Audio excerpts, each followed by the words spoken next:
Hello and welcome to the latest episode of the Low Budget Review Show. I am your host, Eric Smith, and today I'm talking about Kolchak, the Night Stalker, Hotel of Horrors by Will McDermott, and this is from Moonstone Books.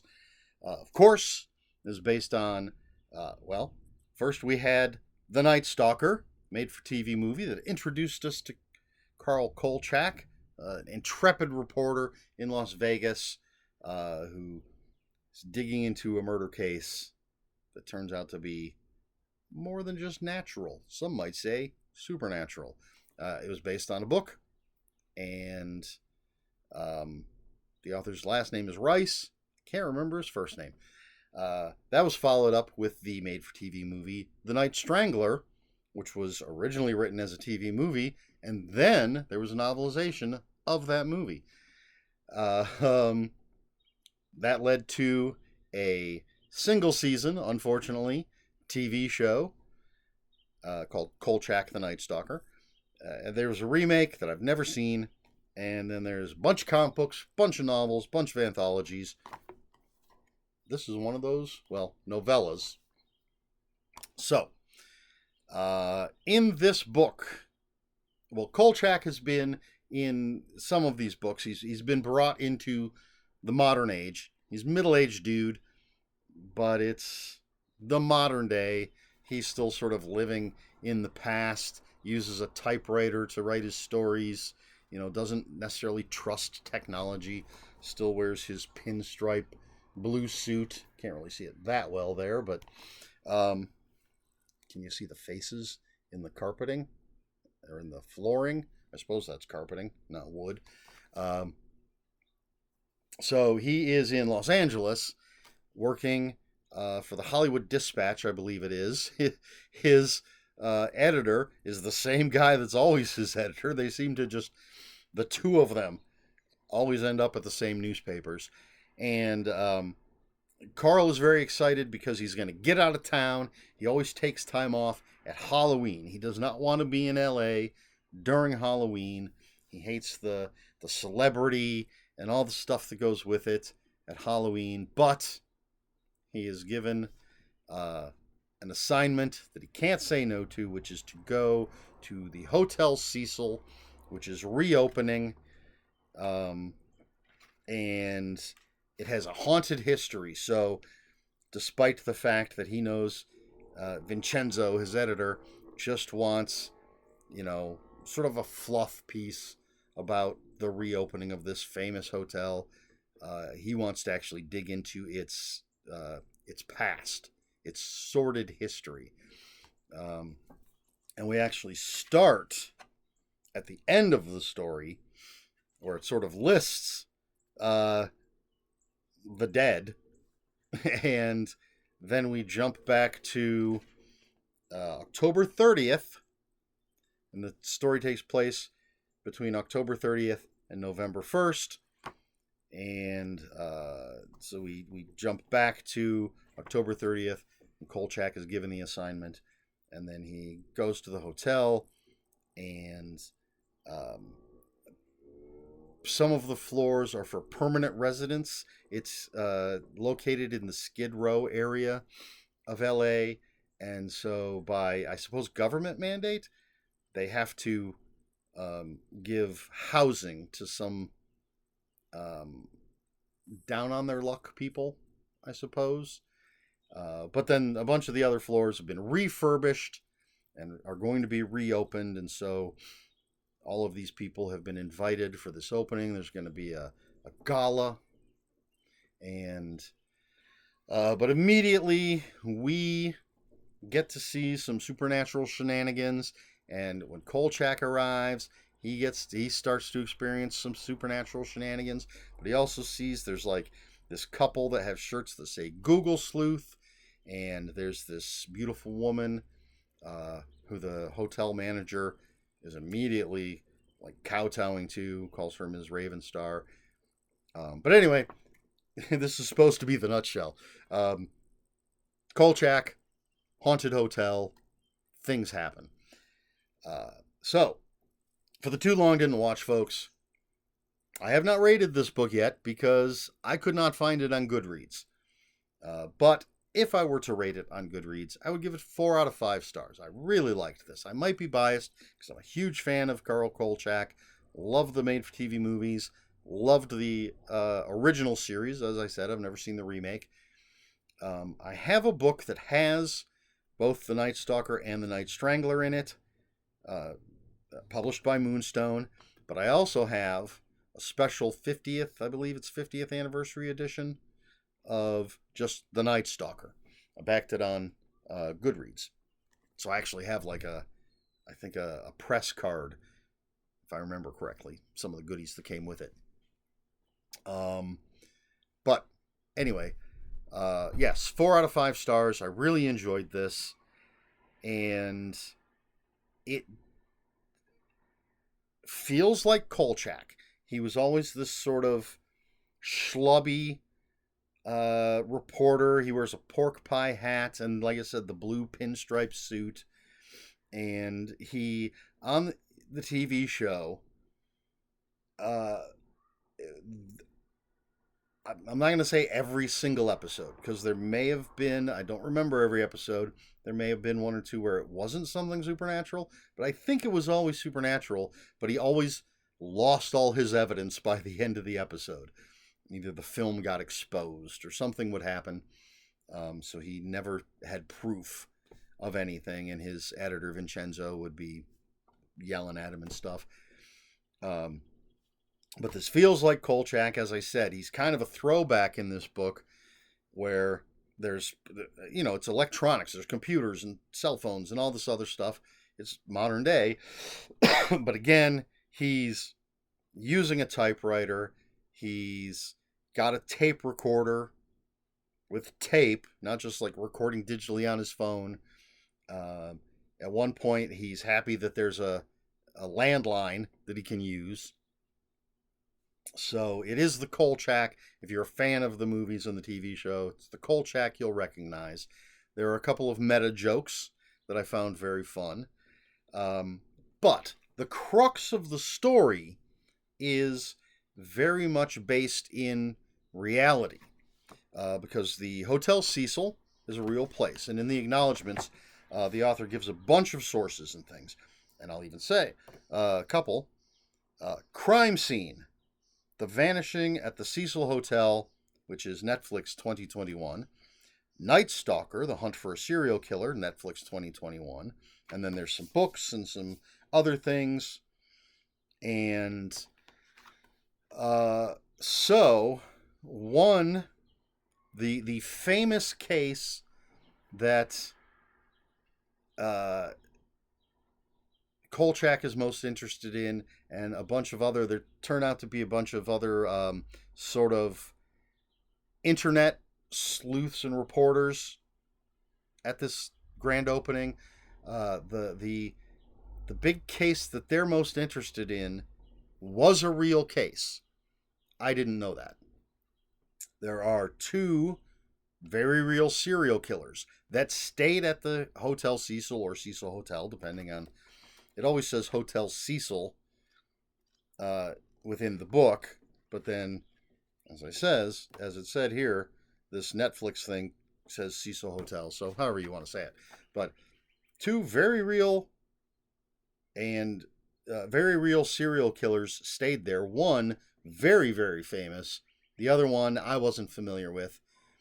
And there's another person in here who I did not realize was a real person tied to the Cecil Hotel. It also very much is about Skid Row and the conditions in the Skid Row area of Los Angeles.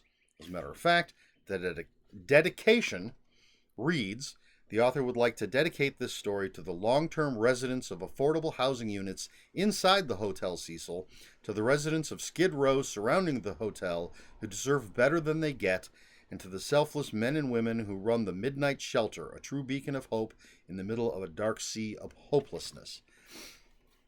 And that is the one place where The book maybe gets a little preachy.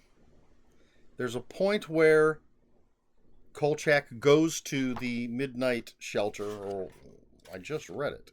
Yes, the Midnight Shelter, and I think in the book it's the Midnight Mission, and we get sort of info dump about Skid Row and the denizens in the area and everything. And it's not bad. It just felt like info dump. Like, I want to talk about Skid Row, the author being, I want to talk about Skid Row and the conditions, and it's a terrible thing. So I'm putting this in there, and it felt just a little heavy-handed. That's my opinion. Obviously, all of this that I talk about is my opinion. If anybody else reads this, I'd be interested in what you think about it. But again, 4 out of 5 stars, so it wasn't a terrible thing by any means. Kolchak hits the character as I know them from the series and the made-for-TV movies. The other characters that are introduced, the Google Sleuth couple and Ms. Ravenstar, the despicable hotel manager, one resident in particular that I'm not going to name, who tugs at the heartstrings. Actually, a couple of the long-term residents tug at the heartstrings. Really, really liked those characters. Oh, and I forgot to mention, I just happened to glance down at the back cover. This is all happening. I didn't specifically mention it. I mentioned the dates. It's all happening on Halloween. You could have put that together yourself. You probably did. But, yes, it's Halloween. Spooky season. Now, for regular viewers, if you watched the last review that I put up for White Line Fever by Casey Jones, coincidentally, there is not necessarily a connection, because that sounds too specific, but a link, even that sounds... There's something about this book, Kolchak, the Night Stalker, Hotel of Horrors, that is similar to something in White Line Fever by Casey Jones. Now, if you're just watching this review because you saw Kolchak, the Night Stalker, wanted to know what that was all about, and you haven't seen the White Line Fever review, you're not going to have any idea what I'm talking about. And technically, since I'm being vague and don't specifically say what it is in this book or what it was in the other book, you're still not going to know what I'm talking about. But I just thought it was an interesting coincidence. There was a time in my life when there were all these weird little coincidences, like the time that I went to the, I think, library, rented 2 movies, seemingly at random, and they both just happened to have Bronson Pinchot in the movies. Small roles in both of them. But it's just weird, completely unrelated movies. I'm watching them. Oh, hey, Bronson Pinchot popped up in this movie. And then I pop the other movie in, watching it, everything's fine. What the hell? Bronson Pinchot's in this movie too. Yeah, it's silly, but it was a fun little coincidence, and that seemed to happen occasionally. I mean, that's what coincidences are all about. And so just the fact that I chose this right after reading White Line Fever, and there is something that brings them together. I don't know the best way to put it. But anyway, Kolchak, the Night Stalker, Hotel of Horrors, Will McDermott from Moonstone Books. If you're a Kolchak fan, I think you're going to like it. There's some really spooky scenes going on. There's some graphic, not extreme, but graphic stuff. I would say definitely more graphic than the TV show ever got. But then it was a network TV show back when all you had were 3 major networks. And if you're interested in, I mean, this isn't a history book about the Cecil Hotel or these particular mysterious deaths in the Cecil Hotel or these serial killers. But it's interesting to read that stuff in this fictional setting with this fictional character that I enjoy so much. And while it may seem slightly heavy-handed, it's still interesting to read about. I hate to say interesting because it's a sad situation, but reading about the Skid Row thing, and trying to see if there was anything. I'm surprised there isn't anything like an organization that you could donate to or whatever that would help Skid Row. But there isn't. But I'm sure you could find something. Although the very first thing it says in the acknowledgments, the author would like to acknowledge the invaluable help of Dr. Douglas Mungan, author of There's a Skid Row Everywhere, for his significant insights into the history and current conditions of LA's Skid Row. And so, but just that title, There's a Skid Row Everywhere. Yeah, as you might want to donate to Skid Row in LA, but maybe locally. What is it? Think locally, work, or think globally, work locally. I know that's not the saying. I can't remember exactly how it goes, but it's that kind of thing, Start in your local community. So there you have it. Kolchak, the Night Stalker, Hotel of Horrors, Will McDermott. I already went over all this. Moonstone books. Very reflective book. Keep seeing my ring light flashing off the cover. I've probably asked this before because I've talked about Kolchak before. Are you a fan? Have you seen the made-for-TV movies? Did you watch the original series? Did you watch the remake? Is it worth checking out? Have you ever read any of the other materials, the comic books or the books or anthologies or any of that other stuff? Let me know. Well, obviously, I think I've covered all of that. Watched the made-for-TV movies, watched the original series, never watched the remake. I have a bunch of the comics, but I haven't read a bunch of the comics. But there's even I think a Cthulhu crossover, and they really like the creators that work on Kolchak really enjoy throwing him into either, as in this case, sort of real world things, or mixing him with other fictional supernatural things. And I enjoy that. I like the character, and when he's thrown into other things that I already enjoy, I'm a happy camper. But what about you? Let me know in the comments below. If you have any comments, questions, or corrections, please put those in the comments below. Comments are open for spoilers. Just post spoiler warning. We try to be polite here at the Low Budget Review Show. Please like, share, and subscribe, all the usual YouTube stuff. If you'd care to follow me on other social media, I'll have links for my Instagram and Bluesky in the description below. That's all I've got. This has been the Low Budget Review Show. I've been Eric Smith, and until next time, read more books.